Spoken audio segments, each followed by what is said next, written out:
Yo, like this show has like one of the best theme songs I've ever heard. Fighting evil by the moonlight, winning love by daylight.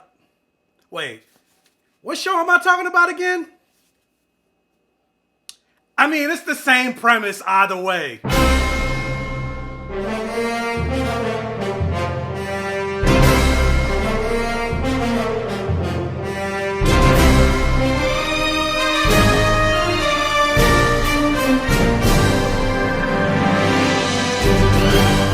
And welcome to my safe haven! Thank you, everyone, for joining me for a review for Moon Knight on the Black Gay Comic Geek channel. If this is your first time clicking on my channel and on one of my videos, hey, how's it going? My name is Michael. I call myself the Black Gay Comic Geek, and I always say the things that I love to talk about in my fantasy has blood, sex, gore, and magic, or any variation of the four. So I like to talk about superheroes. I like to talk about comic books. I like to talk about video games. I like to talk about sci-fi. I like to talk about fantasy. I like to talk action movies. And I like to talk about black representation and queer representation, or the lack thereof, with regards to sci-fi fantasy. So if that's something that you're interested in, do me a favor, hit the subscribe button. If you're not, follow me on my other social media channels. The link will be in the description box below. I make videos on TikTok. I make videos on Instagram. I post stories on Instagram. Just follow me all over, Twitter, all of that stuff. But whether this is your first time or you're a regular here on the channel, if you could do me a favor, hit the like button. That'll really help with the YouTube algorithm and getting this video and my channel out there so I can grow. And guys, I have just recently passed the milestone of 5,000 subscribers, and I could not do that without you. So thank you so much for allowing me to get to this point. So let's continue to grow and continue to hit this train. So like, comment, share, interact on this video for the algorithm.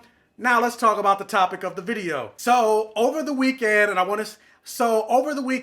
was lucky enough to get the opportunity to see the first 4 episodes of the latest show coming out on Disney Plus in the MCU, which comes out tomorrow, Wednesday, March 30th, Moon Knight. So I want to say thank you to Disney and Disney Plus for allowing me to see the first 4 episodes. The only downside to seeing the first 4 episodes, and I was like, oh, wait, now I gotta wait a month to see how the show concludes, because there's only 6 episodes. So I'm like, why not just give us the 6? So yeah, now I gotta wait a month to see episode 5, pretty much. But first world problems. And obviously this is a non-spoiler review because Moon Knight's not out yet. This is just my initial thoughts. But for those of you that don't know, the general synopsis for the character and the show of Moon Knight is: Stephen Grant and mercenary Mark Spector investigate the mysteries of the Egyptian gods from inside the same body. And so yeah, based on that synopsis, the characters of Stephen Grant and Mark Spector are both being played by Oscar Isaac. So the character has dissociative identity disorder, DID, which is more known by most people as multiple personality disorder. And he's also a superhero. So yeah, Moon Knight is one of the characters I don't really know that much about in terms of comics. Like, I've read Spider-Man, I've read Batman, I've read Superman, I've read the Avengers, I've read Iron Man, Hulk, etc., etc. But I've never really read any Moon Knight comics. I did end up reading, in preparation for the show, his very first appearance in Marvel Comics, which is in Werewolf by Night, issue number 32, which came out in 1975. I did read that, and I did plan on reading more. I just never got around to it, and then life busy, but whatever. I still plan on reading more Moon Knight comics, which, if you are interested in getting more into Marvel Comics, I definitely recommend the Marvel Unlimited app. It's basically like Netflix for comics. No, this video is not sponsored, but you pay like $10 a month and you get access to pretty much everything Marvel Comics has ever written. And any comics that come out, like say for example, comics come out every Wednesday. So anything that comes out that's new, it goes onto the app 3 months later. So I definitely recommend checking it out for those of you that are interested in getting more into specifically Marvel. DC has the same thing, the DC Infinite app. It's not as good, but they still have it. And so I say all that to say, like, this show is different for me in the sense of where, like, WandaVision, Falcon and Winter Soldier, Hawkeye, etc., like, I knew and have read a lot of their runs and everything like that. But this character, I'm pretty much going into it fresh, really not knowing anything about this character. The only thing I did know was, like, the character of Moon Knight has evolved over the years, because when he first started out, he didn't have any powers. He was just a guy in a suit that had gadgets. He was basically Batman with dissociative identity disorder, but then as the years have evolved, his characters evolved, and we introduced like the concept of Egyptian gods and him actually having powers and everything like that. So yeah, that's pretty much all I knew about the character of Midnight. So going into this show, I will say, like, this show is pretty different than a lot of the MCU shows. Like, this show is way darker than a lot of the MCU shows. Now, with that said, especially going that we have the new rating, at least in America, on Disney Plus, the TVMA, because they have the Netflix Defender shows with Daredevil, Luke Cage, Iron Fist, Jessica Jones, and those shows are very rated R. And we haven't seen anything like that in the movie MCU and even on Disney Plus. And so I was going into this thinking that Moon Knight was going to be on the level of Daredevil. And no, we don't see like somebody like the Kingpin slamming somebody's head in a car door, causing them to be decapitated. We don't see that level of violence and brutality in this show. However, with that said, I still feel like within the parameters of the MCU, it's not Daredevil-like, but this is probably the most brutal of all of the MCU television shows, and even in the movies as well. Now, obviously, things I love in my fantasy, blood, sex, gore, magic, I do wish there was a little bit more blood and gore, but what was there, I was surprised, and I did enjoy it. And there were a lot of bone crunching and bones breaking and deaths and murder. Like, so yeah, it was pretty dark. Actually, almost kind of like how the Batman movie was, which that also wasn't rated R. Even with that movie, I wish it was, but still. And so with that, you have this character, Stephen Grant, who is played by Oscar Isaac. He is the POV character. He is the character that's pretty much introducing us into this world, because he doesn't know what's going on, just like the audience doesn't really know what's going on. And we are learning just as he's learning. And I really got to say, like, Oscar Isaac really put his foot in this acting game, playing both the characters of Mark Spector and Stephen Grant. And you really believed him as he was portraying both characters. And the thing also with that, like, the character that he plays as Stephen Grant, he has this like Cockney London accent. And that accent, like, I'm like, is that a real act? Like, does Oscar Isaac actually talk like that? Because it sounded, you know how sometimes you can listen to somebody's accent, especially like I go to like Kendra from Buffy the Vampire. I am Kendra the Vampire. Like, the accent is so terrible.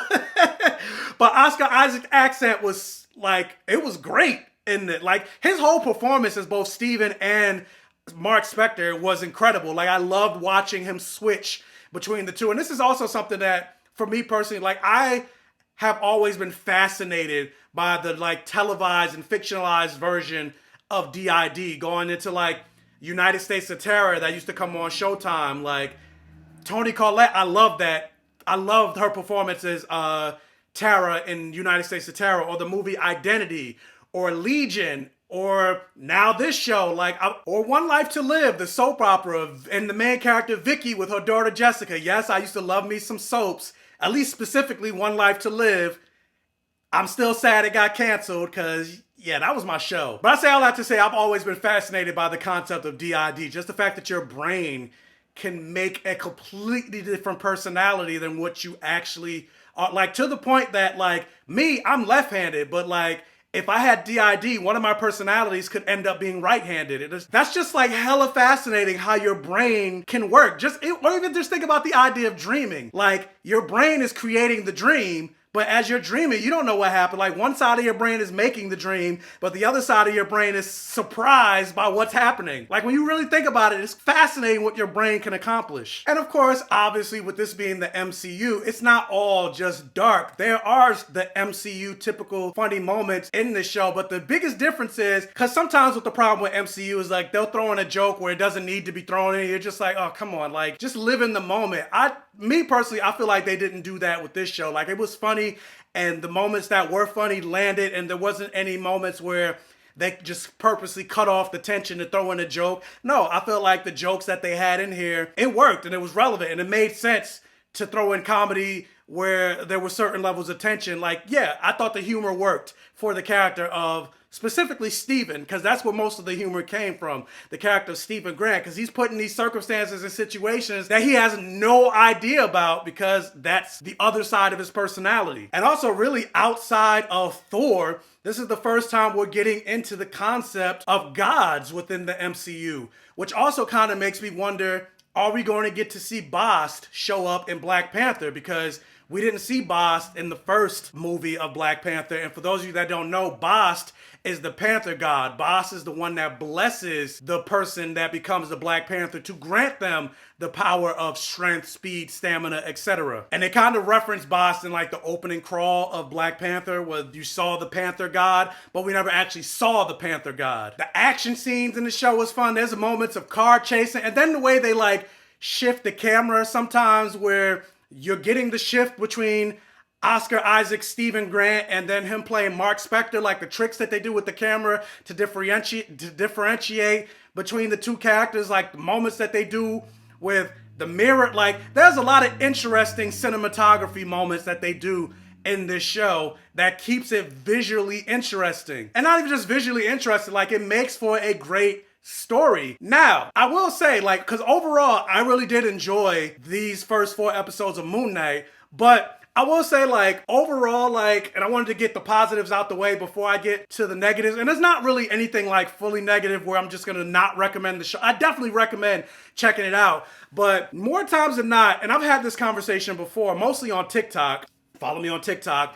But as a black gay comic geek, I always have to find myself compartmentalizing my enjoyment for certain properties, especially when it comes to sci-fi fantasy, because just like I said in my opening, I talk about black representation and queer representation, or the lack thereof. And this is one of those moments. And not even so much about the queer representation, but like this show is about Egyptian ancient African gods, and part of the show takes place in Africa, in Egypt specifically.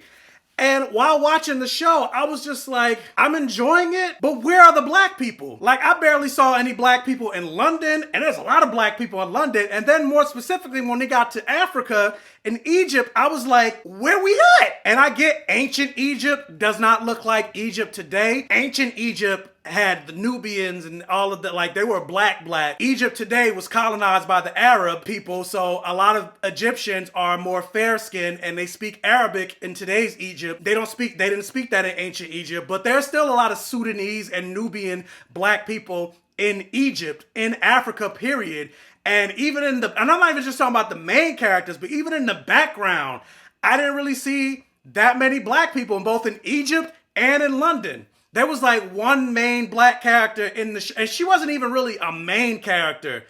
Like, she was a character that had lines, but she's not even a main character. So the whole time I'm like, where are the black people? And this is what I mean by having to compartmentalize my enjoyment, because it's like, on the one hand, it's like, I'm like, oh, come on, like, where are black people? Then on the other hand, I'm like, oh, it's a comic book property, I enjoy it. And then even when you get, and like I said, I've had this conversation before, but even when you get, black properties, I see black people on stage or on the screen or in a comic book, but then on the flip side, it's like you don't really see any black gay characters, and even like indie comics. Like, I have a whole ton of black indie comics written and drawn by black people, but then there's no queer characters, as if black queer people don't exist. So it's like I always got to compartmentalize my enjoyment, because I never fully see myself in a lot of these properties. So it's like, on the one hand, I'm like, oh, I really enjoy Moon Knight, but then on the other hand, I'm like, where are the black people? So I had to get that out the way, because I'm just like, it's just annoying. Especially when you just dial into the fact that, like, this show is specifically about Egyptian gods,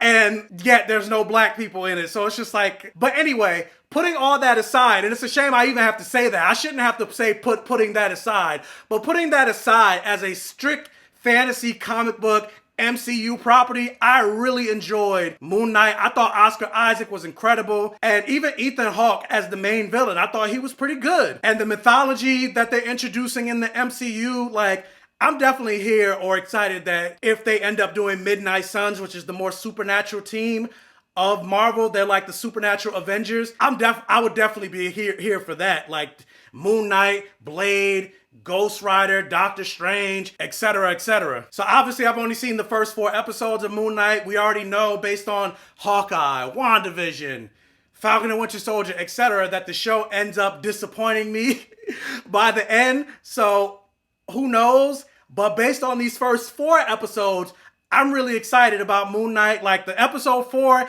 ended on such a huge cliffhanger that I'm just like, give me episode 5, but I gotta wait a month now, so.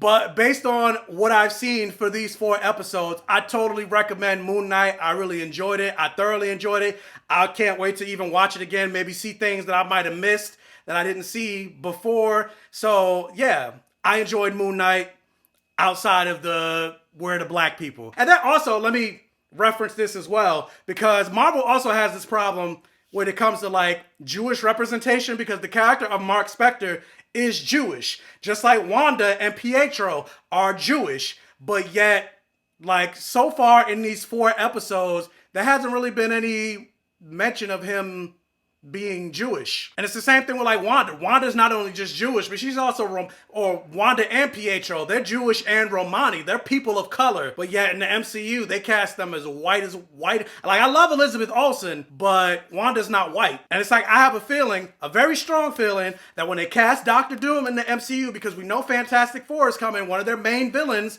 is Doctor Doom, more than likely they're going to cast a white man, even though, again, Doctor Doom is not white. He's Romani. Same thing with America Chavez. She's Afro-Latina, but Xochitl Gomez, I mean, she's probably going to kill it in the role, but she's Latina in real life. She's indigenous in real life, but she's pretty light. She's not a brown-skinned Latina. I could go on. I'm not even going to go on and on again, but yeah, it's just like, when are y'all going to learn? Anyway, I still enjoyed Moon Knight outside of that, so yeah, let me know your thoughts in the comment section below. Also, I know it's gonna piss off some people. Anytime you talk about representation, especially white folks, they get triggered. You can't just enjoy stuff. Yeah, I just said I enjoyed it outside. But anyway, hit the like button. Watch, share, comment, like, interact on this video for the algorithm. Check out the other videos on my channel. If this is your first time checking out one of my videos, if you like what you see, please subscribe for more. Hit that bell notification button so you're alerted every single time I post a new video. Tell your friends, families, and neighbors about my channel to help me continue to grow. And as always, I will catch you guys next time.